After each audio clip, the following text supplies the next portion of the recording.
everyone, I'm Alex and I'm the hands behind Lovecraft Crochet. My plushies are for the anxious, depressed, autistic, and neurodivergent. Small enough to travel in a purse, backpack, diaper bag, or even your pocket. You can check out my Facebook page or TikTok to see what patterns are available and stay tuned for the new ones coming out. I also make hats, scarves, blankets, and dice bags for the tabletop gamer or dice goblin in your life. Feel free to order through the page, TikTok DMs, or via email at love.craft.crochet@gmail.com. Now, on to the segment.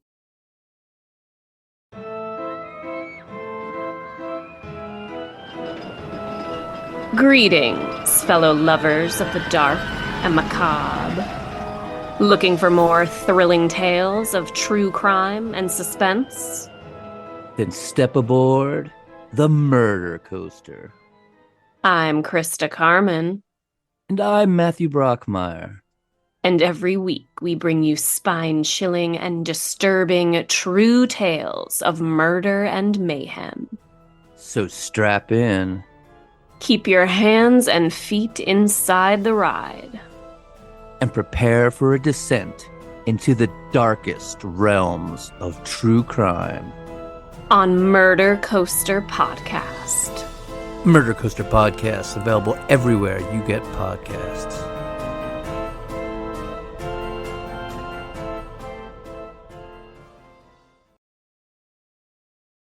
Due to the graphic and disturbing nature of the crimes discussed, listener discretion is advised. Retrostatic Radio presents Killing 15 Minutes. Hello and welcome to Killing 15 Minutes, where you get your true crime fix in 15 minutes or less, or your podcast is free. I'm your writer, Sam Rossi, and shortly I'll be handing over a rough draft of a script to my brother, AJ, who hasn't read it, who's most likely has no idea what we're talking about. This should be fun. Good luck, bro. Thanks, Sam. David Brewer was born on April 22nd, 1959. Not much is found about his early life, however. In his adulthood, he was in a fraternity and appliance repairman. An appliance repairman and a murderer. On March 21st, 1985, Brewer called Sherry Byrne at her Springdale home and asked her to meet him and his wife, Kathy, at the Red Carpet Inn. Oh my. In Sharonsville, Ottawa? The hell's Ott? Oh, that's supposed to be OH. That's Ohio. Oh! It looks like OTT. I understand. In Sharonsville, Ohio, where they were celebrating his wife's pregnancy. He said they had the speakers for her that they had previously talked about. Sherry called her husband, Joe, at work with the news and took her 4-month-old puppy. Oh, no. The puppy doesn't die. Okay. With her, a Christmas present from Joe to his wife. What happened next is not truly known, but prosecutors say Brewer, who was twice Sherry's size, got her into the room where he raped and beat her before dragging her to the trunk of his Mercury Topaz. Wow, there's a car I haven't heard about in forever. No, I know, right? He drove around for hours in Hamilton, Warren, and Greene counties. She was bound and gagged, but managed to write a sign in lipstick saying, "Help me, please," which she shoved through the crack of the trunk. Passing motorists saw the sign and reported it to Beaver Creek Police Department outside Dayton, Ohio. They traced the plates and called Brewer at work at an appliance store, only he wasn't there. He had taken Sherry to a farm lane in Greene County. Passing cars scared him off, and he put her back into the car and left. With Sherry still alive, he stopped in at work around 7 p.m. Co-workers told him that the cops were looking for him. He returned the officer's call, but said it was a prank he pulled with a hitchhiker. Officers insisted that they search the vehicle in person. Like, oh my God, are the cops competent in this one? Just watch. Brewer said he would be at the station in about an hour. Prosecutors believed he used that hour to kill Sherry. Before talking to an officer, he used the bathroom and wiped any traces of blood off of his hands and feet. Beaver Creek police believed Brewer's hitchhiker stuff, citing him with inducing panic, and sent him home. Brewer left, collected Sherry's body, and then went home. He left her body in the trunk. Byrne knew something had happened when Sherry didn't come home. Byrne, Being her wife. Joe. Husband. Joe knew something had happened when Sherry didn't come home. The story began to unravel when he called the Brewers, and Kathy said that she wasn't pregnant and had not seen Sherry that day. On March 22nd, Byrne filed an official missing persons report. He organized a group to pass out flyers with Sherry and Bo's picture, Bo being the dog. I realize I skipped the name. Brewer called his fraternity brother, asking Byrne if there was anything he could do. He admitted that he talked to Sherry, but said she didn't seem herself that day.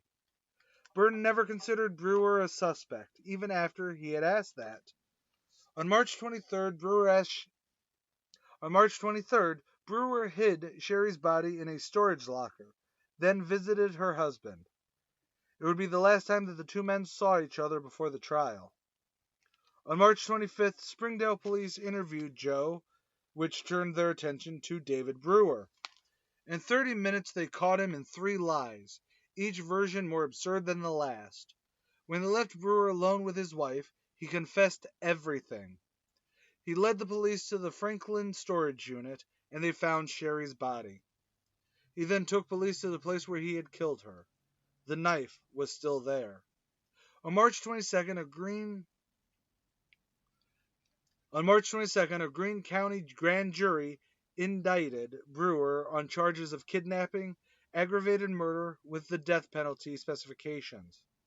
Brewer testified that he never meant to harm Sherry and planned to let her go. When he released her from the trunk, she screamed and ran away. And, to quote, "I just lost it. It's even hard for me to remember what happened. I was just trying to keep her quiet. I just lost control." Brewer waived his right to a jury trial and elected for a 3-jury panel. He was found guilty on September 19, 1985, and sentenced to death October of 85. His appeals were unsuccessful on the federal and state level, as was his request for executive clemency. Brewer's last meal was fried chicken, macaroni and cheese, apple pie, and a root beer.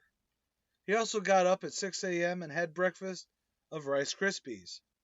Brewer's execution was the 7th in Ohio since 1999. He was executed on April 29, 2003 in Louisville in a state prison. The dog didn't live. We don't know what happened to the dog. No, but the dog, he said that he let the dog run free.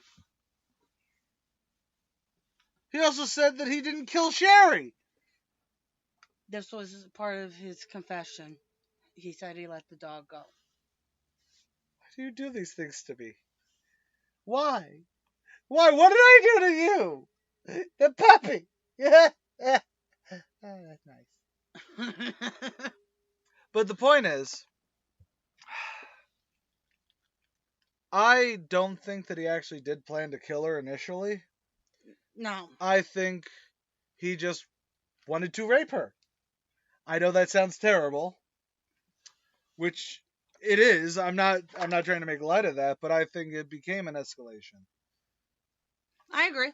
I think it was he saw an opportunity to get away with something, or even in his brain not think about getting away with it, just thinking, I can do this. Yep.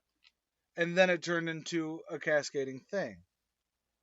I have nothing really to add. That's pretty open and shut case. It was really they had it within a week he was caught. Well, yeah, and there's another thing to bring up is that it's ultimately not hard to catch these guys. But the problem is that the hardest part is getting the story straight to have the right guy. Yes. And Me personally, I think that I'm assuming there was no reason to suspect Brewer, which is why the cops were like, okay. Well, they weren't. Joe had no reason to suspect that his fraternity brother was lying to him. Right.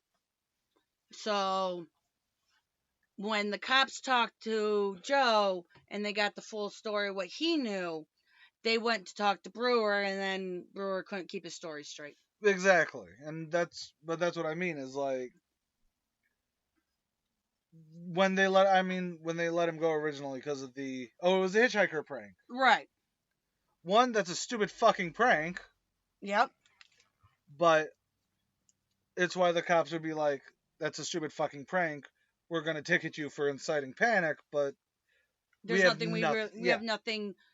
There's no missing persons at that time. There's no... Exactly. There's nothing that says that there was something beyond what he was saying. Right. And that's why this is one of the few times I'll turn around and say, well, actually, I've done it a lot, and I know some people have actually brought up that, I bounce between ACAB and it's understandable that they didn't overstep their bounds. Right. At this point, when they first saw him, they weren't overstepping their bounds. They actually went through and made sure that there was nothing in the trunk. Yeah, they did actually what law enforcement officers should do. Right. They got a complaint, they followed up on it. When everything seemed on board, they're like, okay, whatever. Right. But the man missing persons became a thing. They put two and two together fairly quickly. It was, I think, within 5 days, he was, with day 4, he was being interrogated. Yeah. Something like that. So, yeah, it was relatively quick where they had him. Which is always a good thing. This is a good thing because if he got away with it, what stops him from doing it again? Exactly. Especially since he did this, you know what I mean? It would be I got away with it, now I'm cocky. Yes. Because he was already cocky to begin with. Yes. Because this wasn't a rape of opportunity, this was... He planned it. Yeah. But I would like to never talk about rape again. But in this... But in our line of work, that's what we got. I know. But I made sure he died. That's a plus. I like that he died. I've been doing a lot of executions. Good. I like a happy ending. I try. Okay. Any last thoughts? No, he was pretty straightforward. Awesome. Don't rape people. Don't kidnap people. Don't murder. Don't murder. Don't murder. I think that's the entire thesis around what we do. Yeah. Don't kidnap, don't rape, don't murder. Don't do sick shit. Unless it's between two consenting adults. I'm not going to kink shame anyone. No, but there was this dude, and we'll never be doing because he's in the 2000s.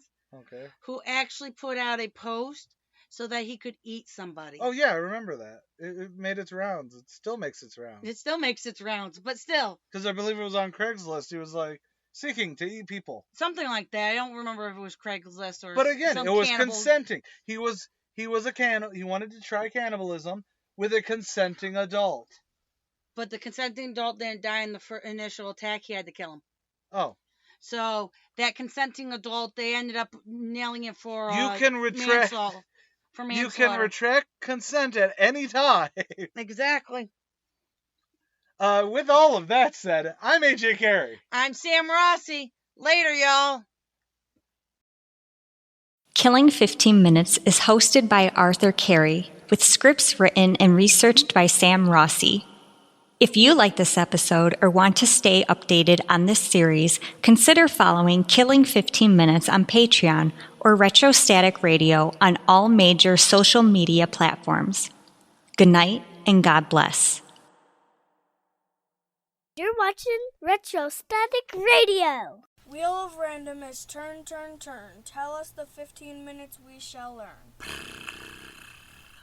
I'm Sam Rossi, writer and co-host of Randomly 15 Minutes, where the Wheel of Randomness gives me the topic and I write about it.